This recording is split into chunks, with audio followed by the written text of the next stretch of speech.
Muling nagsimula ang mga teroristang pag-atake ng Iran. Matapos ianunsyo ng US ang Operation Project Freedom para may labas ang mga barkong naipit sa Strait of Hormuz, nagpapanik na ngayon ang Iran at nagpapakawalan ng mga misil sa UAE. Malinaw itong paglabag sa tigil putukan.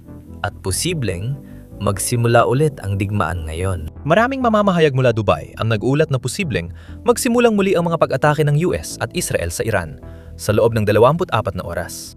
Tingnan natin kung anong nangyari sa nakalipas na 24 na oras at paano tayo umabot dito.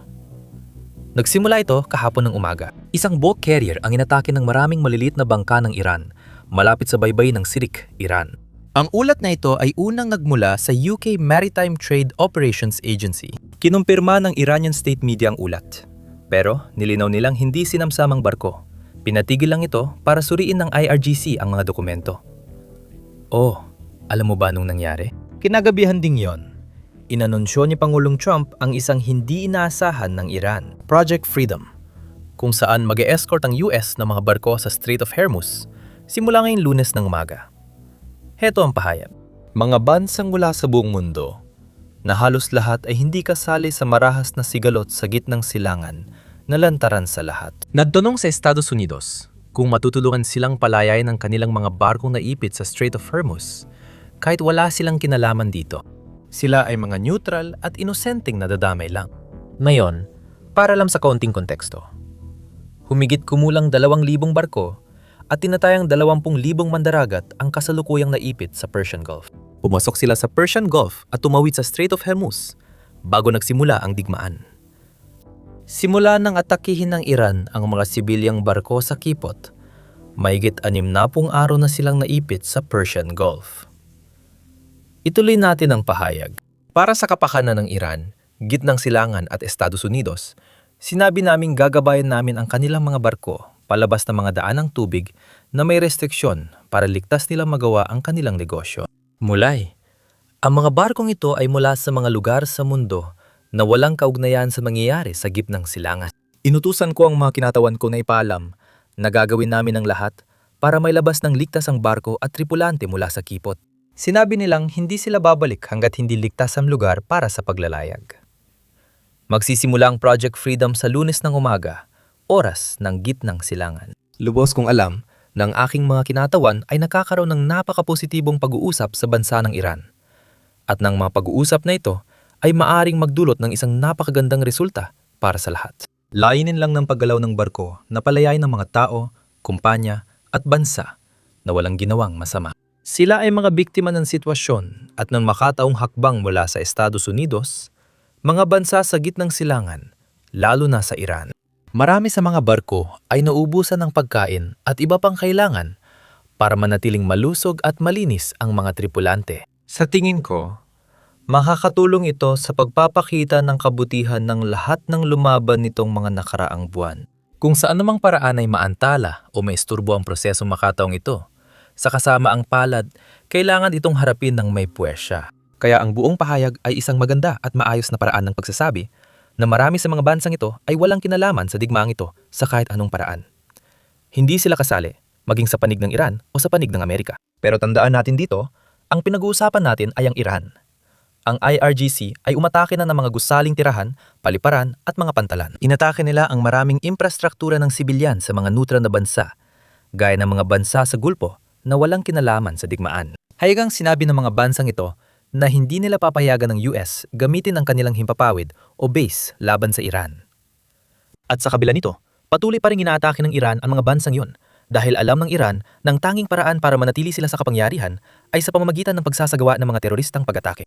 Kaya ang buong pahayag na ito ay talagang nakatuon sa pagtiyak na, oye, ang mga ito ay mga neutral na bansa at tutulungan natin sila.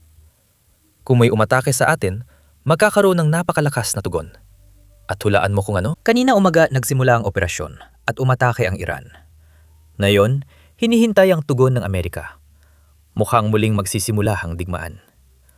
Balikan natin ang kwento. Tingnan natin ang nangyari. Dahil pagkatapos maglabas ng pahayag si Pangulong Trump, nagkaroon tayo ng mas maraming detalye mula sa Central Command. Dahil gaya ng narinig ninyo, medyo kulang sa detalye ng militar ang unang pahayag ni Trump tungkol sa kung gaano kalaki ang magiging partisipasyon ng militar ng US. Papasok ba ang mga barko ng US sa Strait of Hormuz? Ano ba talaga ang eksaktong plano? Nilinaw ng Central Command na ang bagong inisyatiba sa Strait ng Hormuz ay hindi ibig sabihin na sasamahan ng US Navy ang mga komersyal na barko. Ayon sa isang opisyal, malapit lang ang US Navy sa lugar para pigilan ang militar ng Iran kung tatangkain nilang atakihin ng mga komersyal na barkong dumadaan sa kipot ng Hormuz. Ayon sa opisyal, magbibigay ang US Navy ng impormasyon sa mga komersyal na barko tungkol sa pinakamainam na rutang pandagat sa kipot ng Hormuz, lalo na sa mga rutang hindi minahan ng Iran. Ngayon, kung naalala ninyo, nung nagsimula ang tigil putukan at may pagpupulong ang US at Iran sa Pakistan, 2 US destroyer ang dumaan sa kipot ng Hormuz. Nagtagal ng ilang oras sa Persian Gulf at bumalik. Ito ay mensahe sa mundo tungkol sa rutang ligtas daanan ng mga barko sa kipot ng Hormuz na hindi tatama sa mga mina. Sa tingin ko, iyon ang impormasyon na ibabahagi ngayon ng US Navy sa anumang barkong gustong lumabas sa kipot ng Hormuz. At guess what? Kaninang umaga, may mga barkong umalis na. Ngayon, bago natin pag-usapan ang tungkol sa mga barkong iyon at kung ano ang mangyayari, mabilisang paalala lang sa lahat na pindutin ang like at subscribe button sa ibaba dahil talagang malaking tulong ito sa amin. Lalo na ngayon matapos ang nangyari kaninang umaga, ang ginawa ng Iran na malinaw na paglabag sa tigil putukan. Maaring dumating anumang oras ang tugon ng US, kaya mas mahalaga ang suporta ninyo ngayon kaysa dati. Matapos ang pahayag ng US, sinabi ng mga komandante ng Iran na ipagtatanggol nila ang Strait of Hormuz na parang sariling bahay. Sa tingin ko, hindi naman talaga nila kayang protektahan ang bahay nila. Pero kaya nilang protektahan ang Strait of Hormuz sa pamamagitan ng paglulunsad ng mga teroristang pag-atake sa mga barkong pangkalakala. Sinabi nila na atakehin nila ang barkong hindi makikipag-ugnayan sa Iran o hindi gagamit ng mga daan ng ibinibigay ng IRGC. Sa kabila ng banta mula sa Iran, 2 barko ang lumabas ngayong umaga mula ang Persian Gulf at tumawid palabas ng Strait of Hormuz. Heto ang ulat. Kagabi, nakamit ng Central Command ang ilang layunin. Naglayag at nag-operate sila ng mga Berkeley-class destroyer sa Persian Gulf at Arabian Gulf. Bukod dito, 2 US flagship sa 5 ang lumabas ng Gulf sa Strait of Hormuz. Bahagi ito ng operasyong ilang linggo ng pinaplano. Inasahan ko nagtalaga ang US Navy ng Strategic Sea Lift Officer sa barko bilang tagapamagitan at para sa ligtas na komunikasyon. Nakipagtulungan sila sa kooperasyong pandagat at paggabay sa pagpapadala para mapabuti ang koordinasyon ng mga biyahe. Ngayon, malinaw na hindi ito magandang balita para sa Iran dahil parang nawawalan sila ng kontrol sa nag-iisang bagay na tanging alas nila.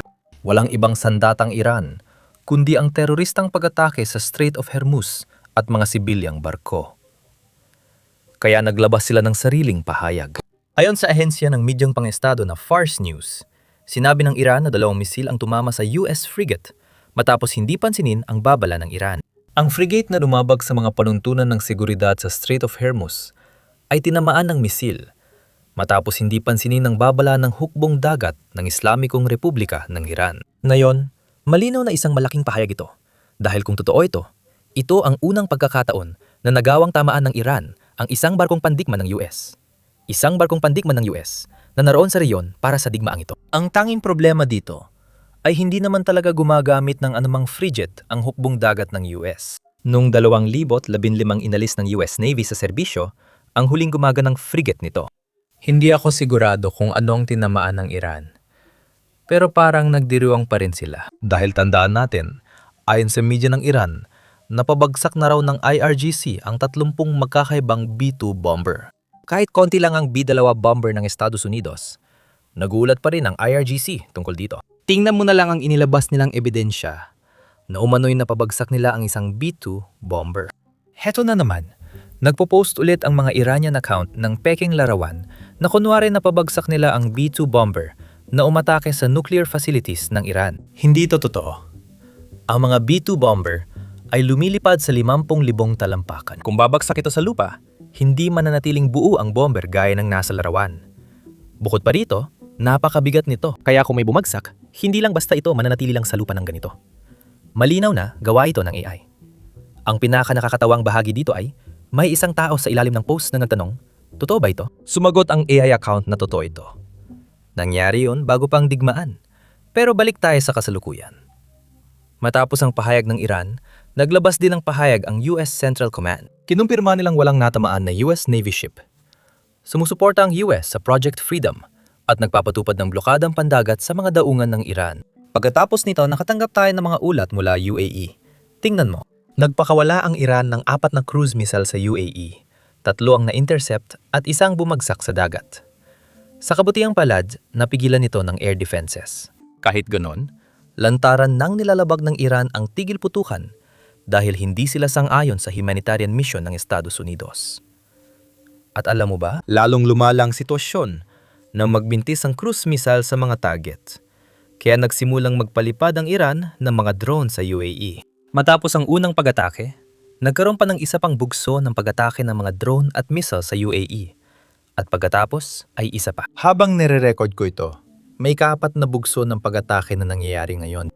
Ngayon, wala pa tayong kumpletong detalye kung anong nasira, anong tinamaan, o anong napabagsak. Pero alam nating may apoy sa petrochemical industrial site sa Firuza, UAE. Narito ang larawan ng export zone, ang lugar kung saan naganap ang pag-atake, at malinaw nating nakikita ang apoy at usok na nagmumula sa lugar na iyon. Ngayon, ang dahilan kung bakit ito napakahalaga ay dahil ang Firuza, o siguro mali ang bigkas ko, pero kung ano man ang tawag sa lugar na iyon, ay kasalukuyang tanging export outlet ng UAE. Tinatarget ng Iran ang mga oil export terminal ng UAE. Maaring ito ay dahil kamakailan nang umalis ang UAE sa OPEC. Ayaw na nilang kasosyong Iran sa oil cartel, kaya umalis sila at planong dagdagan ang produksyon para bumaba ang presyo ng langis. Ngayon, bago nangyari ang pag-ataking ito, kaninang umaga lang, si Sekretaryo Scott Bessant, Sekretaryo ng Pananalapi, ay hayagang nagsabi na kung palalalain pa ng Iran ang digmaang ito, tutugon ng US at lalo pa nilang palalalain ito. Pakinggan niyang pahayag dahil mukhang kailangan na talagang kumilos ang Estados Unidos. Matagal na itong pinaplano at hinihikayat namin ang mga Iranian na payagan na makalis ang mahigit 300 barko na ito na maaari nilang paputukan ng mga iyon. Sa tingin ko, tinatawag itong Mosquito Navy na ngayon dinudurog na. Maraming barko, marahil nasa 10 o higit pa, ang nawasak na. At kami sa US, nagpapaputok lang kami kapag pinaputukan kami. Hindi kami ang nanggugulo rito. Kung gustong palalain pa ng mga Iranian, handa rin kaming magpalala pa. Malinaw na pagsubok din ito para sa Iran habang tayo nag-uusap, tama ba? Pagsubok ito para sa Iran. Pero inuulit ko, grupo lang ito ng pirata na winasak na ng US military ang kanilang Air Force. Winasak na natin ang buong konbensyonal nilang Navy. Winasak na rin ang kanilang mga linya ng labanan sa kahabaan ng Kipot. Tingnan mo ang mga pag-atake ng Iran nitong nakaraang 2 araw. Kabilang ang pag-atake sa barko na nabanggit natin sa simula ng video. 2 pag-atake pa sa UAE ang nangyari magdamag bago magsimula ang US Operation Project Freedom na hindi pa natin natalakay. Ngayong umaga, inatake ang barkong South Korean at barko ng US. Malamang hindi totoo yon, pero yon ang sabi ng Iran. May pag-atake rin sa UAE na malinaw na lumalabag sa mga kasunduan ng Iran ngayon. Kailangang tumugon ng Estados Unidos sa kalaunan. Layunin ng Iran na i-blackmail ang buong mundo sa pamamagitan ng teroristang pag-atake para mapanatili ang kanilang kapangyarihan. Pakinggan ninyo ito. Linawin natin ito. Mukhang naniniwala na ang mga Iranian sa sarili nilang propaganda. Klaro rin na nagtatago ang mga namumuno sa mga bunker sa bansa. Sa tingin ko, hindi nila alam ang nangyayari.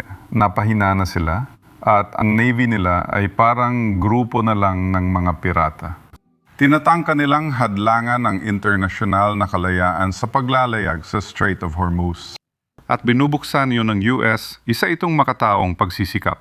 Masasabi ko sa iyo, 2 linggo na ang nakalipas ay IMF World Bank Week sa Washington. Maraming bansa, kabilang ang pinakamahihirap at pinaka-vulnerable, ang lumapit sa akin at humiling na gawin namin ito.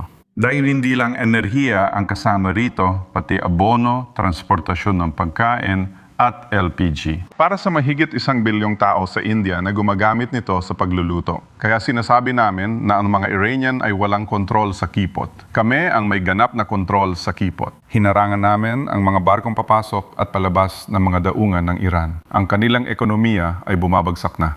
Sabi ng lahat, mataas daw ang tolerance nila sa sakit. Pero hindi man titiis ang mga sundalo nila kung walang bayad. Habang nire-record ko ito, may mga ulat mula sa media sa Israel at UAE tungkol sa nalalapit na tugon na maari magdulot ng muling pagsiklab ng digmaan. Mahalagang tandaan na 2 araw lang ang nakalipas, nagpulong ang mga US military commanders, kabilang si CENTCOM Commander Admiral Brad Cooper, kay Pangulong Trump para magbigay sa kanya ng mga opsyon kung ano ang pwedeng gawin ng militar ng US para mapilit ang Iran na bumalik sa mesa ng negosasyon ng may tapat na layunin. At hula ko, maaring gamitin ang mga opsyong yon sa lalong madaling panahon. Ngayon, lahat ng balitang lumalabas tungkol sa muling pagsiklab ng digmaan, gagawa kami ng pangalawang video para dyan. Kaya siguraduhin pindutin ang subscribe button sa ibaba. Pero sa ngayon, hindi maganda ang kalagayan pagdating sa negosasyon. At wala nang ibang dapat sisihin ng Iran kundi ang sarili nito. Para maintindihan ang asa ng Iran na iyon, kailangang balikan kung paano ito napunta sa kasalukuyan nitong kalagayan. Hindi lang ito nangangahulugan ng pagbabalik sa 1979 nung naganap ang Rebolusyong Islamiko. Sa totoo lang, kailangan nating balikan ang panahon ng Qajar Dynasty sa Iran noong ika-19 na siglo at pag-aralan kung paano ang mga desisyon ng naghaharing uri noon ay nakaapekto pa rin sa Iran hanggang ngayon. Alam mo ba, iyan din ang ginagawa namin sa podcast naming may ilang bahagi na kakalabas lang ngayon. Kung interesado ka sa kasaysayan ng Iran at kung paano tayo napunta sa kinaroroonan natin na yon, siguradong pakinggan mo ito. Pwede mo itong panuorin sa pamamagitan ng pag-click sa mga link sa description o pwede mo ring panuorin sa pamamagitan ng pag-click sa end screen sa iyong screen. Basta i-click mo lang ang video na nasa iyong screen.